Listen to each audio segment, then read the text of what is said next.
جو لوگ تم میں سے احد کے دن جبکہ مومنوں اور کافروں کی دو جماعتیں ایک دوسرے سے گتھ گئیں جنگ سے بھاگ گئے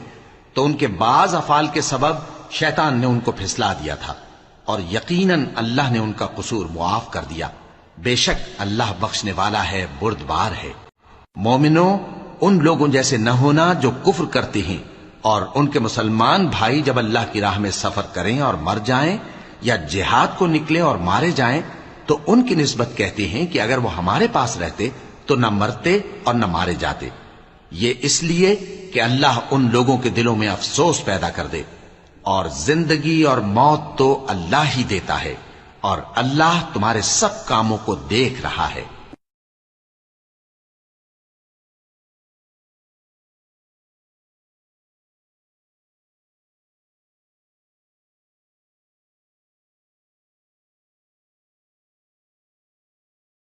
اور اگر تم اللہ کے رستے میں مارے جاؤ یا مر جاؤ تو جو مال و متاع لوگ جمع کرتے ہیں اس سے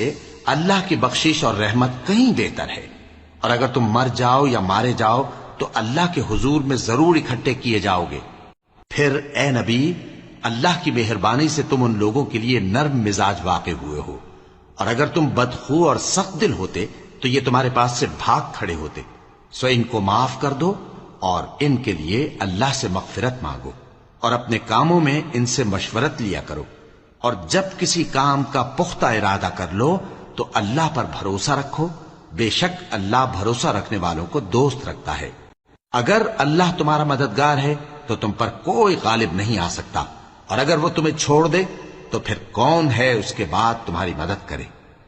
اور مومنوں کو تو چاہیے کہ اللہ ہی پر بھروسہ رکھیں، اور کبھی نہیں ہو سکتا کہ کوئی پیغمبر خیانت کرے، اور خیانت کرنے والوں کو قیامت کے دن خیانت کی ہوئی چیز اللہ کے روبرو لا حاضر کرنی ہوگی، پھر ہر شخص کو اس کے اعمال کا پورا پورا بدلہ دیا جائے گا، اور ان کے ساتھ بے انصافی نہیں کی جائے گی۔ بھلا جو شخص اللہ کی خوشنودی کا تابع ہو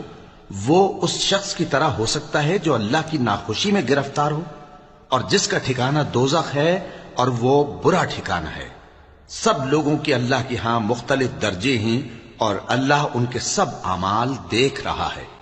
اللہ نے مومنوں پر یقیناً احسان کیا ہے کہ ان میں انہی میں سے ایک پیغمبر بھیجے جو ان کو اللہ کی آیتیں پڑھ پڑھ کر سناتے اور ان کو پاک کرتے اور انہیں کتاب و حکمت کی تعلیم دیتے ہیں، اور پہلے تو یہ لوگ کھلی گمراہی میں تھے۔ بھلا یہ کیا بات ہے کہ جب احد کے دن کفار کے ہاتھ سے تم پر مصیبت واقع ہوئی،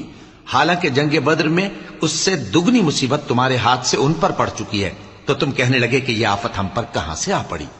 کہہ دو کہ یہ تمہاری ہی شامت اعمال ہے کہ تم نے پیغمبر کے حکم کے خلاف کیا، بے شک اللہ ہر چیز پر قادر ہے۔ اور جو مصیبت تم پر دونوں جماعتوں کے مقابلے کے دن واقع ہوئی سو اللہ کے حکم سے واقع ہوئی، اور اس سے یہ مقصود تھا کہ اللہ مومنوں کو اچھی طرح معلوم کر لے اور منافقوں کو بھی معلوم کر لے۔ اور جب ان سے کہا گیا کہ آؤ اللہ کے رستے میں جنگ کرو یا کافروں کے حملوں کو روکو، تو کہنے لگے کہ اگر ہم کو لڑائی کی خبر ہوتی تو ہم ضرور تمہارے ساتھ رہتے۔ یہ اس دن ایمان کی نسبت کفر سے زیادہ قریب تھے، منہ سے وہ باتیں کہتے ہیں جو ان کے دل میں نہیں ہیں، اور جو کچھ یہ چھپاتے ہیں اللہ اس سے خوب واقف ہے۔ یہ خود تو جنگ سے بچ کر بیٹھ ہی رہے تھے، مگر جنہوں نے اللہ کی راہ میں جانیں قربان کر دیں اپنے ان بھائیوں کے بارے میں بھی کہتے ہیں کہ اگر ہمارا کہا مانتے تو قتل نہ ہوتے۔ کہہ دو کہ اگر سچے ہو تو اپنے اوپر سے موت کو ٹال دینا۔